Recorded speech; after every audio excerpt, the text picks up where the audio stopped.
I want to talk about an important matter here, and that is what is some of the main divides between the black man and the black woman.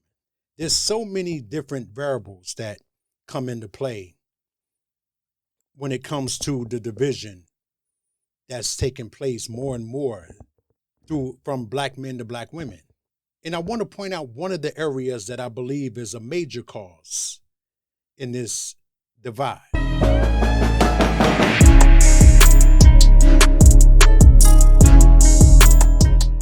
Men. Now let's look at this here. You remember during slavery, they would take the black man and they would have him beat the black woman.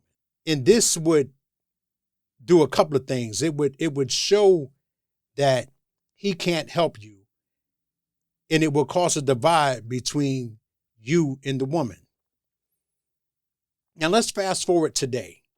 If you look at any black community, if you look at the probation office, it's ran by nothing but black women.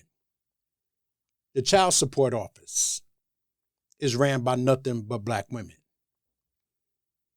You can walk into any municipal court in your community, and what you'll see is a audience full of men, all ran by black women. The judge, the attorneys, all black women. You see, the system is able to stay out of sight and to put y'all in the front now. And even when you look in the workplace, there's more black women being promoted over black men. Now, the problem with this is that people become their job. You can ask any person, tell me about yourself. And the first thing they will do is tell you what they do, because what they do becomes who they are. People, if you ask a person to tell me about yourself, they will go on and on and on and on about what they do as far as work. Because for many, that's their life. That's their life. Their life is that. And you become your job. So ask yourself, could my position be causing the division? You see, it's a thin line between doing your job and just being hateful or doing your job to the point of where it's detrimental to your own community. You look at the judge who was over Meek Mill's case. This black woman was relentless. She was relentless on trying to take this man down.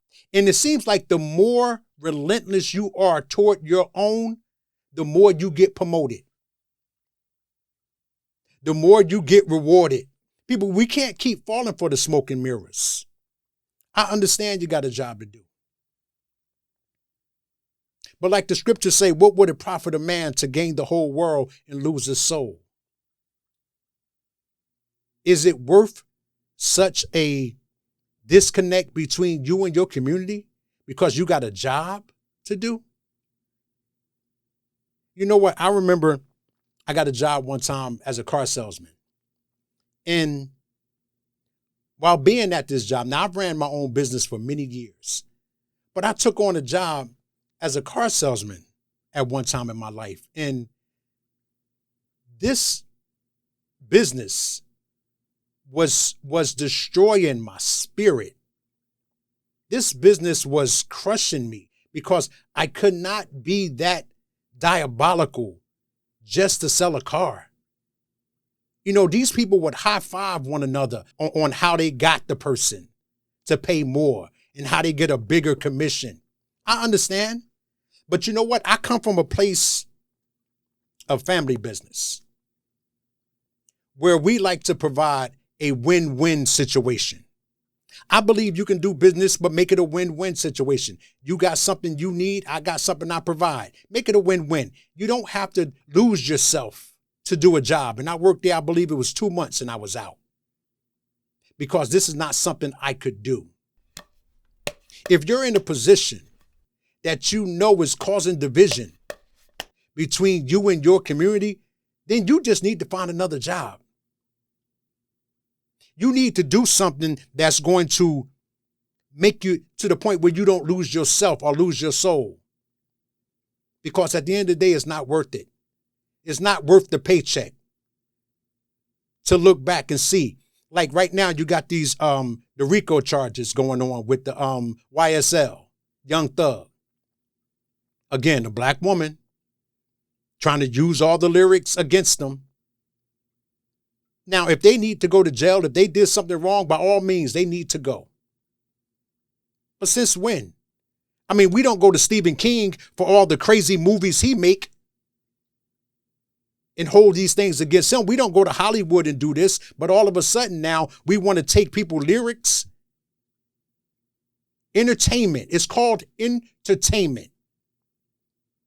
We want to take that and we want to hold it against them, but it's a black woman leading the charge. And you know what? They're all patting her on the back and they're all saying, go get them.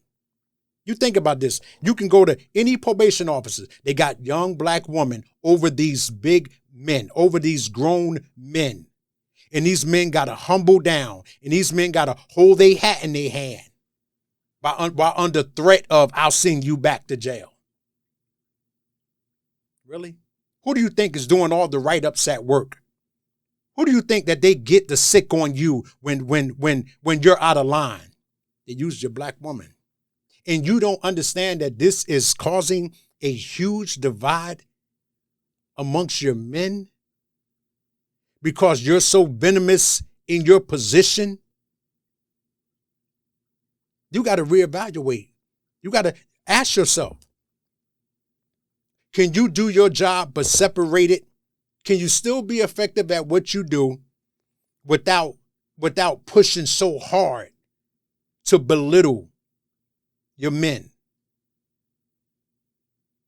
You see, and I've noticed this, and I pay attention to things like this. You can walk into any courtroom, and there's nothing but black women. The only black man standing up there is the bailiff. All women. All women, with an audience full of men. And at the end of the day, you pat yourself on the back because you got them to pay more in child support. You got them to pay a bigger fine. You brought them to go back to jail. You got them more time, and you feel like you've done something. Yeah, you have. You've done something all right. You're losing your own community because you're willing to sell yourself out for $1. We got to check this. Comment below. Like, subscribe.